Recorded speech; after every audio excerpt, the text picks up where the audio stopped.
तर मित्रांनो, तुम्ही तर समोर पाहू शकता की गायीसाठी गोठा तयार केलेला आहे। तर गोठा तुम्ही पाहू शकता की जे बांबू आहेत, बांबू आणि तुराट्यांच्या साहाय्याने तो गोठा तयार केलेला आहे। आणि जे पाहू शकता की मधली जी डीळ आहे, डीळ ही सिमेंटाची वापरून अशा प्रकारे इथं गोठा तयार केलेला आहे। याच्यामध्ये तुम्ही पाहू शकता की इकडच्या साईडनं 3 आणि इकडच्या साईडनं 2, आणि म्हणजे इथं एक ह्या गाई, हे जे गोठा आहे, ह्या गोठ्यामध्ये 6 गाई एकदम आरामात बसू शकतात।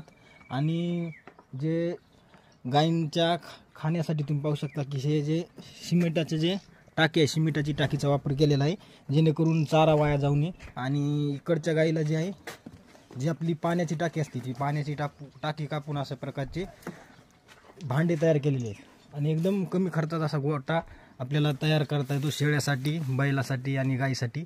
तर मित्रांनो, व्हिडिओ कसा वाटला याच्यावरती पूर्ण व्हिडिओ येणार आहे, तरी